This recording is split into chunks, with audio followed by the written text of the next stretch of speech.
Good evening students, मैं रतन sir काबिल academy में आपका स्वागत है। आज का जो टॉपिक है वह है वर्ण विचार, जिसका भी फर्स्ट लैंग्वेज हिंदी है उसके लिए बहुत ही आवश्यक है। किसी भी आपका टीचर से संबंधित कोई भी एग्ज़ाम है ये जानना बहुत ज़रूरी है। व्याकरण पढ़ना सभी के लिए आवश्यक है क्योंकि इससे रिलेटेड क्वेश्चन आपके एग्ज़ाम में रहता है। तो वर्ण को जानना बहुत ही ज़रूरी है। तो जानते हैं वर्ण के बारे में। तो जो वर्ण विचार है तो भाषा की सबसे छोटी इकाई ध्वनि है और इस ध्वनि को क्या कहते हैं? वर्ण कहते हैं। यानी ध्वनि को ही क्या है, जो सबसे छोटी इकाई होती है उसको वर्ण कहते हैं। और वर्णों के जो समूह है या समुदाय है उसको क्या कहते हैं? वर्णमाला कहते हैं। यानी पूरे समूह को क्या कहते हैं? वर्णमाला। इसके बाद जो हमारे वर्ण है तो वर्णों को हम लोगों ने जो विभाजन किया है, जैसे यहाँ पे देख रहे हैं स्वर वर्ण है, व्यंजन वर्ण है, तो कितने होते हैं? तो आप अलग अलग जब सर्च करेंगे तो अलग अलग संख्या बताई जाएगी अलग अलग किताबों में। लेकिन आपको एग्जाम के दृष्टि से आपको याद रखना है कि हमारे जो हिंदी वर्णमाला है, यानी हिंदी में जो वर्णों पूरे वर्णमाला में वर्णों की संख्या है वो है 52 यानी 52 है। आपको ये याद रखना है जो वर्णों की संख्या है वो कितने हैं? 52 है। इसमें से हम देखेंगे जो स्वर वर्ण है जैसे अ, आ, हर्षई, दीर्घई, हर्षौ, दीर्घौ, री, ए, ऐ, ओ, औ, ये कितने हैं? टोटल 11 हैं। यदि ये भी पूछेगा कि स्वर वर्णों की संख्या कितनी है तो आपको 11। यानी एग्जाम में इसी तरह के प्रश्न पूछते हैं, वर्णों की संख्या कितनी है, स्वर वर्ण कितने हैं, व्यंजन वर्ण कितने हैं और भी। तो स्वर वर्ण है 11 और इसके अंत में जो आता है अंग और अह, इसको कहते हैं अयोगवाह। इसे क्या कहते हैं? अयोगवाह। यानी इसको कहेंगे अनुस्वर, इसको कहते हैं विसर्ग, अंग और अ। और व्यंजन वर्ण जो है, व्यंजन वर्ण की संख्या कितने हैं? 33 है। और व्यंजन वर्ण कहाँ से है? क, ख, ग, घ से लेकर के आपका जो ह तक जो है ये आपका है व्यंजन वर्ण और इसकी संख्या है आपका 33। तो स्वरों की संख्या 11 और जो व्यंजन वर्ण है इसका 33। इसमें भी क्या है, जो संयुक्ताक्षर जो संयुक्त व्यंजन वर्ण है वो है अक्ष, त्र, ज्ञ और स्वर। इसको क्या कहते हैं? संयुक्त व्यंजन। और इसके बाद आता है ड और ढ। इन टोटल यानी कुल मिलाकर के आपके कितने हो जाएंगे? 52। तो यही है आपका हिंदी वर्णमाला में वर्ण। तो आपके रहेगा यदि एग्जाम में तो हिंदी वर्णमाला में कितने वर्ण हैं, तो आपका उत्तर होना चाहिए 52 यानी 52। स्वरों की संख्या 11 और व्यंजन जो है व्यंजनों की संख्या क्या है? 33 है। नेक्स्ट है वर्ण को जब हम बांटे स्वर और व्यंजन में, स्वर का भी जो प्रकार है स्वर वर्ण है, स्वर वर्ण के जो प्रकार है और एक जो देखते हैं उच्चारण के अनुसार उसका भेद यानी उसके प्रकार को। ऐसे स्वर को हम कहते हैं 3 भागों में बांटे हैं। हर्ष स्वर है, दीर्घ स्वर है और प्लुत स्वर। यानी स्वर 3 प्रकार के होते हैं। यदि आपसे पूछा स्वर कितने हैं तो स्वर 3 प्रकार के होते हैं, हर्ष, दीर्घ और प्लुत स्वर। और उच्चारण के अनुसार स्वर को कितने भागों में है? 3 भागों में इसका भी बांटा गया उच्चारण के अनुसार। यानी अग्र स्वर, ये अग्र होगा, अग्र स्वर है, मध्य स्वर है और पश्च स्वर है। इसी तरह से व्यंजन को भी 2 भागों में बांटे हैं व्यंजन को। तो व्यंजन भी जो है व्यंजन का जो कितने प्रकार का है, तो अब ये हो जाएगा आपका आएगा स्पर्श व्यंजन, अनुनासिक है, अंतस्थ है, उष्म व्यंजन है, संयुक्त व्यंजन है और है उत्क्षिप्त व्यंजन। उत्क्षिप्त क्या होगा? व्यंजन। और लेकिन ये उच्चारण के अनुसार, उच्चारण स्थान इन वर्णों का जो उच्चारण हो रहा है व्यंजन का उसके अनुसार जो हो जाएगा आपका कंठ्य है, तालव्य है, मूर्धन्य है, दंत्य है, ओष्ठ्य है, दंत ओष्ठ्य है, वर्ष्य है, काकल्य है। क्या है? काकल्य व्यंजन है। ये है व्यंजनों के प्रकार। और एक जो प्रकार होता है उच्चारण के अनुसार व्यंजनों के प्रकार, ये हम सभी देखेंगे डिटेल्स में, देखते हैं विस्तारित रूप से जो किसको क्या कहते हैं। अब है जिन ध्वनि के उच्चारण में हवा मुख विवर से आवाज़ गति से निकलती है उन्हें स्वर कहते हैं, या जिन वर्णों के उच्चारण में कम से कम समय लगता है उसे स्वर कहते हैं। तो स्वर का हम कई तरह से है, इसका जो डिफिनीशन होता है, तो स्वर के उच्चारण में हमारे जो हवा है जो निकलती है वो किसी विरोध के बिना ही निकल जाती है, यानी कम समय लगता है, उसी वर्ण को हम स्वर कहते हैं। और ये भी क्या होता है जो बताया था, स्वर जो 3 प्रकार के होते हैं, जो मूल स्वर है, संधि स्वर है और एक है आपका दीर्घ स्वर।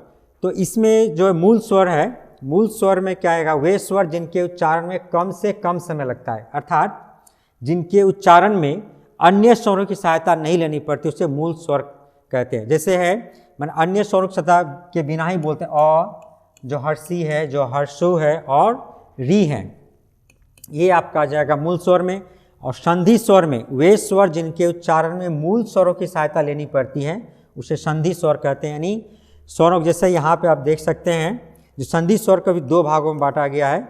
एक जो है दीर्घ स्वर, दीर्घ स्वर में क्या होगा, जो सजातीय स्वरों का योग हो, यानी ऐसा स्वर जैसे आ है, आ किससे बना है, ओ और ओ मिलकर क्या बनता है, आ, यानी सजातीय माने एक ही जैसा है।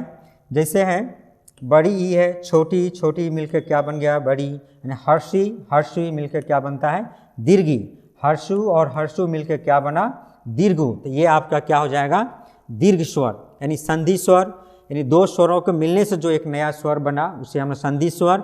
इसमें भी आपका क्या है, एक है दीर्घ स्वर, जैसे हो गया आपका आ दीर्घी और दीर्घ उ। और एक होता है संयुक्त स्वर, एक हो गया दीर्घ और एक हो गया संयुक्त। संयुक्त स्वर क्या है, ये विजातीय स्वरों के, आपको याद रखना है, जो दीर्घ था वो समजातीय स्वरों के मिलने से हुआ था, और ये जो है संयुक्त स्वर वो क्या है, विजातीय स्वरों के मिलने से जो स्वर बनता है उसे संयुक्त स्वर कहते हैं। जैसे हो गया अ एक स्वर है और दूसरा स्वर है हर्षवी, तो अ और छोटी के मिलने से क्या बना, ए, अ एक स्वर है और दूसरा स्वर है ए, इन दोनों के मिलने से क्या बना, ऐ। इसी तरह से अ और छोटा उ यानी हर्षु के मिलने से ओ बना, अ और ओ को मिलने से ओ बना। तो ये आपका क्या हो जाए, संयुक्त स्वर। तो दीर्घ स्वर और संयुक्त स्वर में क्या अंतर है, दीर्घ स्वर क्या होता है, समजातीय स्वरों के मिलने से बनता है, जबकि आपका संयुक्त स्वर जो है विजातीय, यानी दो अलग अलग स्वरों के मिलने से इस स्वर का निर्माण होता है। इसके बाद जो तीसरा स्वर आता है वो था प्लुत स्वर है। प्लुत किसे कहेंगे, वे स्वर जिनके उच्चारण में दीर्घ स्वर से भी अधिक समय लगता है उसे प्लुत स्वर कहते हैं, जिसको हम लोग इस तरह से लिखते हैं, इस तरह से। यानी इसका इस्तेमाल हम कहाँ पर करते हैं, किसी को पुकारने के लिए, किसी को जब पुकारते हैं तो उसमें जो लगने वाला समय है इसी को कहते हैं प्लुत स्वर। जैसे हम किसी को, जैसे यहाँ पर बताया गया, जैसे हम राम बोलेंगे तो राम, यदि हम बुलाते हैं किसी को, मोहन बोलेंगे तो सामने रहेगा तो मोहन इधर आओ, लेकिन जब दूर में रहेगा तो क्या बोलते हैं, मोहन इधर आओ, लंबा समय लगता है, मोहन राम। नाटक में इसका इस्तेमाल करते हैं, या जो दूर में किसी व्यक्ति को संबोधित करने के लिए करते हैं तो लंबा समय लगता है, उसी को हम लोग कहते हैं। लिखते हैं इस तरह से, यानी इस उच्चारण को यदि लिखना पड़ेगा तो इस तरह से, लेकिन नाम तो हम साधारण जैसे लिखना होगा तो ऐसा ही लिखेंगे। तो यही है आपका प्लुत स्वर, यानी पुकारने में, नाटक के संवादों में इसका प्रयोग करते हैं। नेक्स्ट है उच्चारण स्थान की दृष्टि से स्वरों को 3 वर्गों में विभाजित किया गया।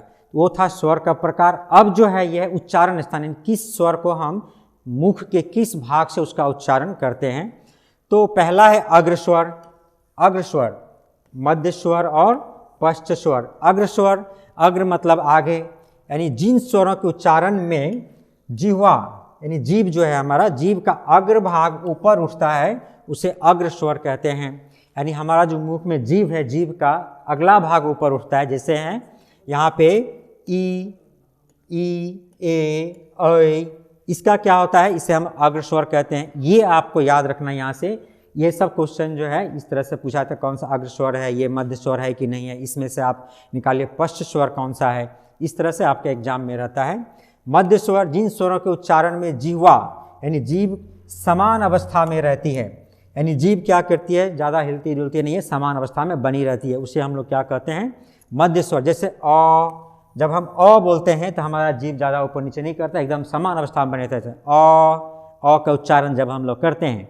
इसके बाद आता है पश्च स्वर, यानी जिन स्वरों के उच्चारण में जिह्वा का पश्च भाग यानी पिछला भाग ऊपर उठता है उसे हम लोग क्या कहते हैं, पश्च स्वर कहते हैं। जैसे आ, उ, ओ, औ, यानी इन स्वरों के उच्चारण में हमारा जीभ का क्या होता है, पिछला भाग, इसलिए हम क्या कहते हैं इसे पश्च स्वर। तो ये जो था ये है उच्चारण के अनुसार स्वर्गों का वर्गीकरण, यानी क्या हो जाएगा, अग्र स्वर, मध्य स्वर और पश्च स्वर।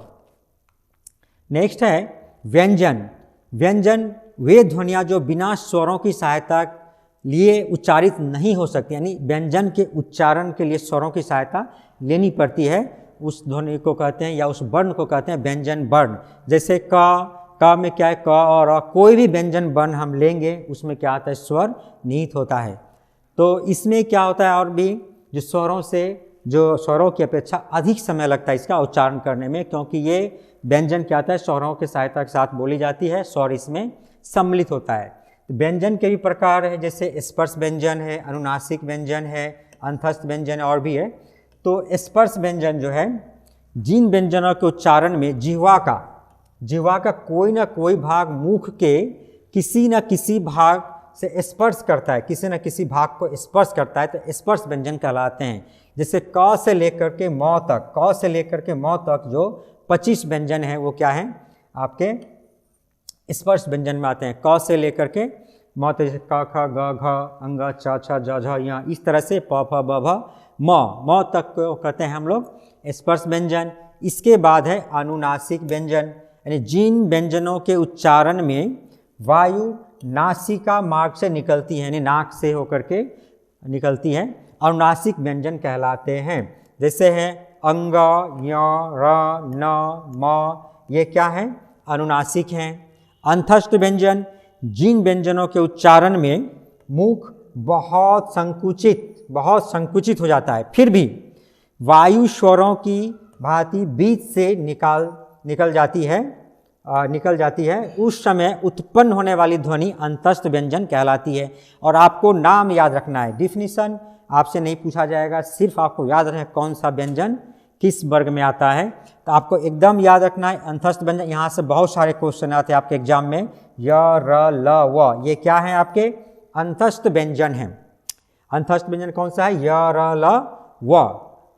नेक्स्ट है उत्क्षिप्त व्यंजन, जिन व्यंजनों के उच्चारण में जिह्वा की उल्टी हुई नोक तालु को छूकर झटके से हट जाती है, उन्हें क्या कहते हैं, उत्क्षिप्त व्यंजन कहते हैं। जैसे र, ढ, यह उत्क्षिप्त व्यंजन आता है। और ऊष्म व्यंजन, जिन व्यंजनों के उच्चारण में एक प्रकार की गर्माहट या सुसराहट सी प्रतीत होती है, उसे कहते हैं ऊष्म व्यंजन। जैसे स, श, स, ह, ये आपके हो जाएंगे ऊष्म व्यंजन। जैसे अंतस्थ व्यंजन आपको याद रखना है, इस तरह से आपको ऊष्म व्यंजन भी बहुत एग्जाम में आता है ऊष्म व्यंजन का। तो तालव्य श है, मूर्धन्य श, दंत स और ह है। इसके बाद है संयुक्त व्यंजन है। संयुक्त व्यंजन, जिन व्यंजनों के उच्चारण में अन्य व्यंजनों की सहायता लेनी पड़ती है, उसे संयुक्त व्यंजन कहते हैं। जैसे आपका हो गया अक्ष में क्या है, ये दो व्यंजनों के मेल से बना है, यानी क और मूर्धन्य श के मिल के बना है अक्ष, ये है।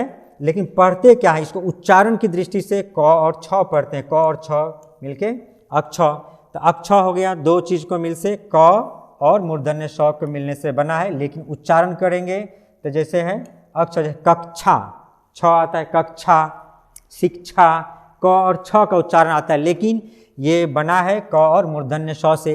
इसी तरह से आपका जैसे है है, त्र किससे बना है, त्र बना है त और र के मिलने से बना है त्र। इसके बाद है ज्ञ, ज और य के मिलने से क्या बना है, ज्ञ, यानी उच्चारण की दृष्टि इसको कैसे पढ़ते हैं, ग और य। जैसे पढ़ेंगे ज्ञानी, तो ग उच्चारण आता है ज्ञानी, लेकिन ये बना है ज और य के मिलने से, इसीलिए इसको कहते हैं संयुक्त व्यंजन, क्योंकि दो व्यंजनों के मिलने से ये बना है। नेक्स्ट है उच्चारण स्थान के अनुसार, ये था व्यंजनों का प्रकार। अब है उच्चारण के अनुसार, यानी व्यंजनों का उच्चारण कहाँ से करते हैं, इसी पे इसका और याद करना भी बहुत ही आसान है। जिस भाग से इसका उच्चारण आता है उसी भाग के ऊपर व्यंजनों का भी नामकरण किया गया है। तो उच्चारण स्थान के अनुसार व्यंजनों को 8 भागों में बांटा गया है। जो है एक है कंठ्य व्यंजन, नाम ही जैसे कंठ, जिसका उच्चारण कंठ से होगा। जिन व्यंजन ध्वनियों के उच्चारण में जिह्वा के पिछले भाग से कोमल तालु का स्पर्श होता है, कंठ्य व्यंजन कहलाते हैं। जैसे क, ख, जब इसका उच्चारण करेंगे तो ये क्या है, जिह्वा का जो पिछला भाग है, आपके जो तालु है, यानी ऊपर का जो भाग है तालु में, वहाँ टच करता है। जैसे क, ख, ग, घ, अंग, ये है कंठ्य व्यंजन। तालव्य व्यंजन, तालव्य यानी जिन व्यंजनों के उच्चारण में जिह्वा का अग्रभाग कठोर तालु को स्पर्श करता है, यानी जिह्वा का कौन सा अग्रभाग कठोर तालु, तालु में तो ऊपर के मुख में जो ऊपर का जो भाग है, जीभ के ऊपर जो भाग होता है उसे तालु कहते हैं। उसे कहते हैं तालव्य व्यंजन, जैसे च, छ, ज, झ। यानी इसका आप उच्चारण कीजिए और देखिए फिर समझ में आ जाए कि हाँ सचमुच में कहाँ से इसका उच्चारण हो रहा है। जैसे बोला गया जिह्वा का अग्रभाग कठोर तालु को छुएगा, तो जैसे च का उच्चारण करने से जिह्वा का अग्रभाग क्या है, तालु को स्पर्श कर रहा है। छ, ज, झ, य, स, यह है तालव्य व्यंजन। मूर्धन्य व्यंजन कठोर तालु के मध्य का भाग, कठोर तालु के मध्य का भाग जिसको मूर्धा कहते हैं। जब जिह्वा की उल्टी हुई नोक का निचला भाग, उल्टी हुई नोक का जिह्वा का निचला भाग मूर्धा से स्पर्श करता है, ऐसी स्थिति में उत्पन्न ध्वनि को क्या कहते हैं, मूर्धन्य व्यंजन। जैसे ट, ठ, ड, ढ। आप बोलिए ठ, ठ बोलिए, देखिए जीभ आपका थोड़ा सा उलट जा रहा है। ठ, ड, ढ, र, ये सब क्या है, मूर्धन्य व्यंजन। आप इसका नाम और जो व्यंजन हमने यहाँ पे लिखा है, इस व्यंजन का उच्चारण करके फिर मिलाइए, देखिए ठीक आपके साथ मिल रहा है। इसके बाद जो व्यंजन है वह है दंत्य व्यंजन। दंत्य यानी जिन व्यंजनों के उच्चारण में जिह्वा की नोक ऊपरी दांतों को स्पर्श करती है, दंत्य व्यंजन कहलाती है। यानी जिह्वा का नोक क्या करेगा, दांतों को टच करेगा, इसलिए दंत, दंत, दांत से दंत। तो त, थ, द, ध, स, ये क्या है, दंत्य व्यंजन है। जब उच्चारण करेंगे त, तो देख रहे हैं जिह्वा क्या हो रहा है, दांत से टच कर रहा है। थ, द, इसीलिए इसको दंत्य व्यंजन कहा गया। अब ओष्ठ्य, ओष्ठ्य मैंने ओठ यानी लिप जो है आपका, जिन व्यंजन के उच्चारण में दोनों ओष्ठों द्वारा श्वास का अवरोध, अवरोध मतलब रोका जाता है थोड़ा देर के लिए, होता है, उसे ओष्ठ्य व्यंजन कहलाता है। यानी बिना ओष्ठ के टकराए ये व्यंजन का उच्चारण नहीं होता। जैसे प बोलेंगे तो आपका क्या होगा, दोनों जो लिप है वो टच कर रहा है। प, बिना लिप को टच किए आप प का उच्चारण नहीं कर सकते हैं। फ, ब, भ, म, इसीलिए इसे हम लोग क्या कहते हैं, ओष्ठ्य व्यंजन कहते हैं।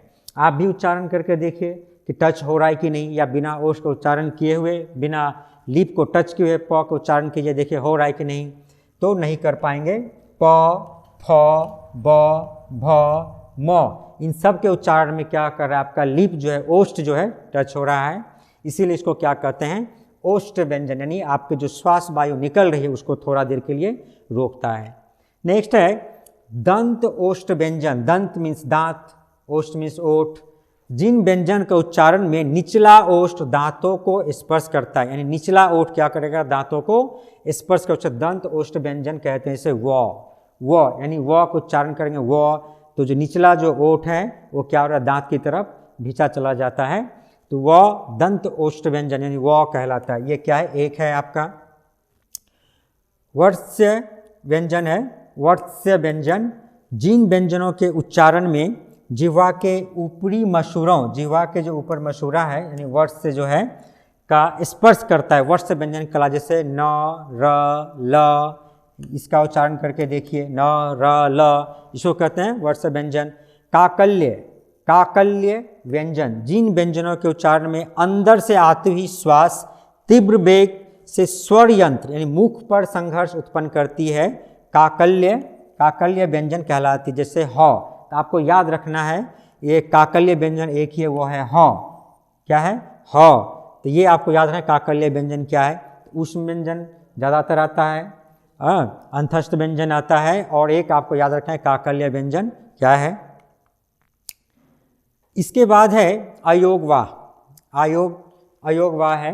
अयोगवाह किसे कहते हैं, हिंदी वर्णमाला में ऐसे वर्ण जिनकी गणना ना तो स्वर में और ना ही व्यंजनों में की जाती, उन्हें अयोगवाह कहते हैं। और अयोगवाह की संख्या कितना होती है, 2। ये भी कई बार एग्जाम में, सीटेट के एग्जाम में आ चुका है। कितने अयोगवाह है हिंदी वर्णमाला में, 2। कहीं कहीं आपको 4 लिखा हुआ मिला, लेकिन आपका आंसर क्या होगा, सटीक आंसर क्या है, 2 अयोगवाह। वो क्या है, अनुस्वर जो ऐसे ऊपर में लिखते हैं, किसी चीज़ के ऊपर में ऐसे जो बिंदी डालते हैं वो क्या है, अनुस्वर। जो अंग बताया था, अंग और अह। और ये क्या है, विसर्ग, विसर्ग जो ऐसे 2 जीरो डालते हैं, जैसे हो गया अंदर, मंदिर, अनुस्वर आ जाता है। जैसे प्रातः, अतः, ये क्या है, विसर्ग। अयोगवाह कितने हो गए, 2, अनुस्वर और विसर्ग। कभी कभी पूछता है, इस तरह का सिंबल दे देगा, ये कौन सा है, विसर्ग है, अनुस्वर है, अनुनासिक है, अयोगवाह है, ये क्या है आपका विसर्ग है, और क्या है ये अयोगवाह है। अयोगवाह कितने हैं 2। इसके बाद है निर्नुनासिक, ये भी एक है, केवल मुंह से बोले जाने वाला सस्वर वर्णों को क्या कहते हैं निर्नुनासिक कहते हैं, सिर्फ मुंह से, जैसे इधर उधर आप अपना घर इत्यादि। तो प्रत्येक वर्ण के अंतिम वर्ण और अनुस्वर को छोड़कर अन्य सभी वर्ण क्या होते हैं निर्नुनासिक हैं। और एक आता है अनुनासिक भी, जैसे आपको ये दिया गया चंद्र और बिंदु, एक आता है ये चंद्र और एक आता है चंद्र बिंदु के साथ, इसे क्या कहते हैं अनुनासिक, जैसे चांद माँ, इस तरह का जो एग्जाम्पल आता है ये है। इसके अलावा और भी है, जैसे ये लिखते हैं जी, ये क्या है अंग्रेजी से आगत जो अ, जैसे ऐसा लिखते हैं अ, इसका उच्चारण क्या होता है अ। जैसे डॉक्टर, डॉक्टर में कैसे लिखते हैं ये अंग्रेजी से क्या है जैसे डॉक्टर, इस सब से क्या है ये आगत वर्ण है अ। नेक्स्ट है कंपन के आधार पर अब वर्ण, ये था वर्ण और जो स्वर और व्यंजन। अब देखें कंपन के आधार पर क्या वर्ण के 2 भाग हैं, एक है घोष और एक है अघोष। घोष और अघोष, घोष को क्या कहते हैं सघोष भी कहते हैं। तो घोष यह कंपन के आधार पर, कंपन अर्थात हम जब बोलते हैं तो हमारे गला में कंपन जो होता है उसके आधार पर इस वर्णों का वर्गीकरण किया गया। तो घोष, घोषों की संख्या कितनी होती है 31 वर्ण है हिंदी वर्णमाला में। इन वर्णों के उच्चारण में केवल गले के कंपन से क्या है गूंज, गूंज यानी गले के कंपन के गूंज को हम लोग नाद कहते हैं, नाद का उपयोग होता है, तो इनको कहते हैं घोष। जैसे है प्रत्येक वर्ग का तीसरा चौथा और पांचवा, जो पांचवा वर्ण है वो क्या होता है घोष होता है। और याद रखना भी आसान है, क्या बताया गया तीसरा चौथा और पांचवा, यानी लास्ट का जो 3 वर्ण है, लास्ट का 3 है, यानी जैसे ये क्या है क वर्ग, क ख ग घ अंग, क वर्ग है, इसी तरह से च वर्ग ट वर्ग त और प वर्ग है, पहला दूसरा तीसरा चौथा पांचवा, यानी ये 3 नंबर, ये जो आ गया आपका तीसरा चौथा पांचवा, यानी यहाँ से लेकर यहाँ तक ये सभी क्या आ जाएगा आपका घोष में। तीसरा चौथा पांचवा आपको इस तरह से याद रखना है। तीसरा यानी लास्ट का जो 3 अक्षर हैं, जो 3 वर्ण है उसको कहते हैं हम लोग घोष या सघोष। और इसके अलावा जैसे य र ल व व, ये जो है ये और सभी स्वर हैं, जितने भी स्वर हैं इसके अलावा सभी क्या हैं घोष हैं, सभी क्या हैं घोष, यानी ये कंपन के आधार पर घोष। इससे भी एग्जाम में इससे रिलेटेड भी प्रश्न रहता है और आया भी है कई बार। इसके बाद है अघोष, अघोषों की संख्या कितनी है 13, यानी इसके उच्चारण में गले में प्रत्येक वर्ग का पहला और दूसरा था, इसके उच्चारण में गले में उस तरह से कंपन नहीं होता है। जैसे आप जो उच्चारण करेंगे क ख, यानी पहला और दूसरा च छ ट ठ त थ, तो घोष में क्या था गले में कंपन हो रहा था, इसमें क्या आवाज गति से क्या हो रहा है वायु बाहर निकल जा रही है, गले में उस तरह से कंपन नहीं हो रही है। तो पहला और दूसरा जो वर्ण है ये क्या आता है अघोष, और अंतिम का जो 3 वर्ण है वो क्या है सघोष या घोष। तथा जो तालव्य स, मूर्धन्य स, दंत स, ये क्या आता है अघोष वर्ण कहलाते हैं, जबकि ह जो था वो किस में था घोष में। नेक्स्ट है श्वास वायु के आधार पर वर्ण, वो क्या था कंपन के आधार पर। अब है श्वास वायु के आधार पर, जैसे अल्प प्राण और एक क्या है महाप्राण, अल्प प्राण और महाप्राण। अल्प प्राण किसे कहेंगे अल्प प्राण, बोलते समय मुख से कम वायु, बोलते समय मुख से कम वायु निकलती है प्रत्येक वर्ग का जो पहला तीसरा और पांचवा वर्ण होगा उसको हम लोग क्या कहेंगे अल्प प्राण, यानी जब हम बोलेंगे तो वायु क्या होगा कम निकलेगा मुख से, उसी को हम लोग कहते हैं अल्प प्राण। इसमें क्या आ जाएगा पहला तीसरा और पांचवा, यानी पहला ये तीसरा और पांचवा इस तरह से है, यानी इसमें क्या आएगा पहला तीसरा पांचवा, यानी आप इस तरह से भी याद रखते हैं ये क्या है ऑड नंबर, ऑड नंबर में आता है। यानी जैसे पहला ये च, ये ज और ये य है, ये ट, ये ड और ये र, त, द, न, ये प, ब और ये म, यानी पहला तीसरा और जो पांचवा वर्ण है प्रत्येक वर्ग का वो क्या आता है आपका अल्प प्राण श्रेणी में आता है अल्प प्राण। इसके अलावा है य, र, ल, व और सभी जो स्वर हैं वो सभी क्या हैं अल्प प्राण हैं। तो ये था अल्प प्राण। इसके बाद जो आता है महाप्राण, महाप्राण में क्या होता है, जो वायु है, ज़्यादा वायु निकलता है एक साथ बिना आवाज़ के, उसको कहते हैं महाप्राण। इसी से हम लोग समझेंगे कि महाप्राण इसमें कौन कौन सा होगा। तो जैसे हमने देखा जो पहला, तीसरा और जो पांचवा है, यानी जो ऑड नंबर है वो क्या था, आपका अल्प प्राण है। लेकिन इसी में जब देखेंगे दूसरा, यानी दूसरा और जो चौथा आता है ये क्या होता है, महाप्राण, यानी दूसरा महाप्राण। दूसरा और चौथा किस श्रेणी में आएगा, महाप्राण। यानी ये जो श्रेणी आ जाएगा ये पूरा, और ये जो आ जाएगा ये पूरा, ये किस में आ जाएगा, महाप्राण में। और यहाँ पे जो य र ल व जो बच गया ये क्या है, अल्प प्राण में है। तो महाप्राण में कौन सा आ जाएगा, तालव्य श, मूर्धन श, दंत श, और ये जो ह है किस में आ जाएगा, ये महाप्राण में। तो यहाँ देखा हमने, इसको याद रखना भी आसान है। सिर्फ आप ये करते हैं ऑड नंबर अल्प प्राण और इवेन नंबर स्थान पर जो आएगा वो क्या है, महाप्राण है। क्योंकि आपका जब प्रश्न पूछा जाएगा तो यही रहेगा इसमें से कौन सा अल्प प्राण है, कौन सा महाप्राण है, याद रखना भी आसान है। घोष और अघोष में भी याद रखना आसान है।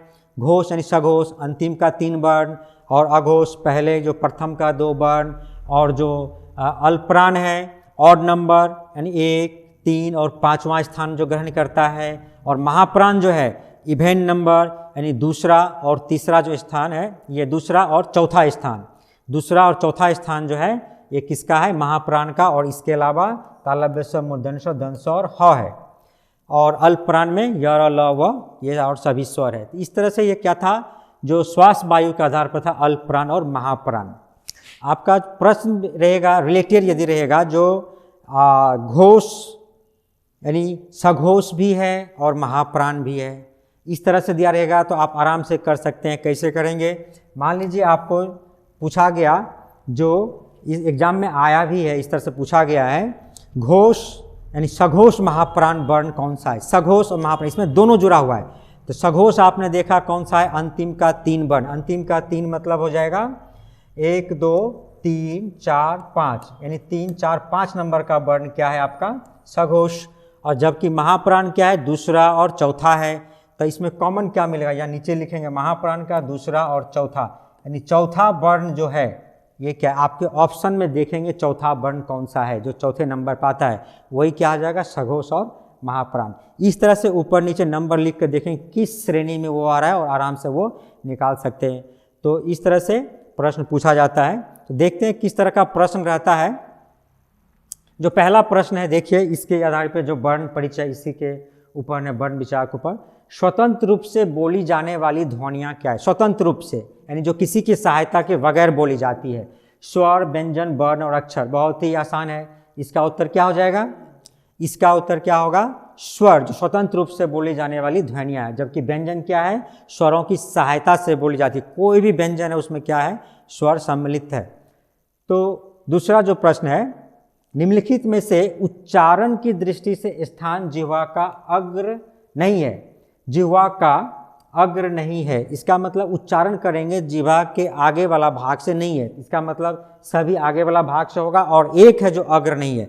इसका कौन सा होगा, ई, अ, ई, ए, अ। जब उच्चारण नहीं करेंगे तो ये क्या है आपका, क्या आ जाएगा इसमें, अ क्या है, आगे से नहीं, यानी मध्य से बोला जाता है। अ जब बोलेंगे तो मध्य से बोला जाएगा। तो इसका सही उत्तर क्या हो जाएगा, नंबर 2 अ। नेक्स्ट है, हिंदी वर्णमाला में अंग और अ क्या है, अंग और अ। अभी जैसे हमने आपको बताया था अंग और अ क्या है। अंग और अ को क्या कहते हैं हिंदी वर्णमाला में, स्वर, व्यंजन या अयोगवा संयुक्त अक्षर, इसे हम लोग क्या कहते हैं, अयोगवा कहते हैं। अंग और अ को क्या कहते हैं, अयोगवा, यानी जो क्या होता है, ना तो स्वरों की श्रेणी में आता है ना व्यंजन की श्रेणी में आता है। संयुक्त स्वर, यानी संयुक्त स्वर है। संयुक्त स्वर आपने देखा दीर्घ स्वर और एक संयुक्त स्वर। तो संयुक्त स्वर क्या है, अ, ई, उ, ए। संयुक्त स्वर कौन सा है, इसका सही उत्तर क्या हो जाएगा, ऐ क्या है आपका संयुक्त स्वर है। नेक्स्ट है, अंतस्थ व्यंजन है। अंतस्थ व्यंजन स या अंग है, अक्षर है य र ल व, ये भी बहुत ही आसान है। तो इसका उत्तर क्या हो जाएगा, नंबर 4 य र ल व क्या आता है, अंतस्थ व्यंजन आता है। निम्न में से महाप्राण ध्वनि नहीं है। आपको क्या है, महाप्राण ध्वनि नहीं है, यानी 4 में से 3 क्या होगा, महाप्राण होगा, और बाद में किताब को बताया था क्या था, जो इवेन नंबर महाप्राण में इवेन नंबर दूसरा और चौथा स्थान। तो दूसरा क तो पहला स्थान है, तो क ही क्या है, यहाँ पे बताया गया महाप्राण ध्वनि नहीं है, तो पहला क, ये घ क्या है, चौथा है य तो है उसमें था, तो झ, इसका उत्तर सही उत्तर क्या हो जाएगा, क, यानी पहला स्थान। जबकि बताया गया महाप्राण कौन सा होता है, दूसरा और चौथा स्थान। नेक्स्ट है अघोष ध्वनियाँ होती है। अघोष आपको बताया सघोष और अघोष, तो कौन सा होगा, बर की दूसरी व तीसरी, बर की पहली व दूसरी, बर की पहली व तीसरी, बर की दूसरी व चौथी, बहुत ही आसान। तो जो सघोष होता है अंतिम का 3 और जो अघोष है वो प्रथम का 2, यानी पहली और दूसरी। तो क्या हो जाएगा, बर की पहली व दूसरी ध्वनि। तो सही उत्तर इसका क्या हो जाएगा, नंबर 2, बर की पहली व दूसरी ध्वनि। महाप्राण ध्वनियाँ होती है, अभी अभी बताया महाप्राण कौन सा होता है, तो महाप्राण में क्या बताया था, इवेन नंबर याद रखना है, यानी इवेन दूसरा चौथा, तो दूसरा और चौथा। तो बर की पहली और तीसरी, बर की तीसरी और चौथी, बर की दूसरी और चौथी ध्वनियाँ, यानी यहाँ दिख रहा है दूसरी और चौथी ध्वनियाँ, यानी क्या इवेन नंबर, यहाँ पहली तीसरी पाँचवीं है। तो इसका सही उत्तर क्या हो जाएगा, नंबर 3। नेक्स्ट है ऐ वर्ण का उच्चारण स्थान क्या है। जब हम बोलते हैं ऐ तो कहाँ से इसका उच्चारण हो रहा है, नासिक, नाक से नहीं हो रहा है, मूर्धन्य यानी मूर्धा ऊपर को क्या टच कर रहा है मूर्धा में, या कंठ तालव्य या ओष्ठ्य। तो सही उत्तर क्या हो जाएगा इसका, कंठ तालव्य, यानी ऐ ये क्या है, कंठ तालव्य। कौन सा घोष वर्ण है, घोष वर्ण, इसमें से घोष आपको कहते हैं, घोष क्या बताया था कहाँ होता है, यानी तीसरा चौथा अंतिम का जो 3 है वो क्या होता है, घोष। तो अंतिम का 3 ख तो क्या है, क ख दूसरा हो गया, म तो प फ ब भ म क्या है, ये पांचवा है, तो अंतिम 3 में ये पड़ता है, जबकि चौ पहला है, ट ठ ये दूसरा है। तो घोष क्या हो जाएगा, यानी इसका सही उत्तर क्या हो जाएगा, नंबर 2 यानी म। नेक्स्ट है भाषा की सबसे छोटी इकाई क्या है। सबसे छोटी इकाई भाषा की लिपि, वर्ण, शब्द या वाक्य। तो सबसे छोटी इकाई क्या है, यह भी बहुत ही आसान है। तो वर्ण जो है इसकी क्या है, सही उत्तर है इसका, भाषा की सबसे छोटी इकाई को वर्ण कहते हैं। निम्नलिखित में से स्पर्श संघर्षी व्यंजन है। अब स्पर्श संघर्षी व्यंजन जो हमने आपको नहीं बताया है, स्पर्श और संघर्षी व्यंजन है जिसको उच्चारण में जिसको संघर्ष करना पड़ता है श्वास को बाहर आने में। ये कौन सा, ये आपका आ जाएगा, आप हमेशा याद रखिएगा, जो च वर्ग है, च छ ज झ या जो च वर्ग है इसका ही कहते हैं स्पर्श संघर्षी वर्ण। यहाँ पे च छ ज झ में से ज जो मिल रहा है, ज द ये दूसरा वर्ग है ज, यानी ये है स्पर्श संघर्षी व्यंजन। सही उत्तर इसका क्या हो जाएगा, नंबर 1 ज। निम्नलिखित में से किस वर्ण का मूल उच्चारण हिंदी में प्रचलित नहीं है। जो मूल उच्चारण होता है, यानी उच्चारण तो है लेकिन इसका मूल उच्चारण हिंदी में नहीं आता है, उसका सही उत्तर स्र, छ जो अक्षर है, री और स। तो क्या होगा इसका सही उत्तर, इसका सही उत्तर हो जाएगा री। इसका मूल उच्चारण क्या है, हिंदी में प्रचलित नहीं है। नेक्स्ट देखते हैं, निम्न में से महाप्राण वर्ण है। महाप्राण, तो महाप्राण अभी बताया था, महाप्राण क्या होता है, इवेन वाला याद रखना है, 2 और 4। तो आ, आ ये 2 में है, क पहला है, त थ च, तो महाप्राण वर्ण है। तो इसमें से क्या है, थ, ये क्या आ जाएगा, जो स्वर है ये आ, ये भी दूसरा है, आ दूसरा है, लेकिन ये जो स्वर जितने भी स्वर है वो किस में चला जाएगा, अल्प प्राण में। जितने भी स्वर है किस में होगा, अल्प प्राण में, इसीलिए दूसरा स्थान होते हुए इसमें नहीं। हमने कहा था क वर्ग से लेकर के जो प वर्ग है वहाँ तक का जो है इवेन नंबर देखना है, त थ, ये हो जाएगा आपका महाप्राण। ख है, ख क्या है, अघोष व्यंजन, अल्पप्राण व्यंजन, घोष व्यंजन या विपरीत है।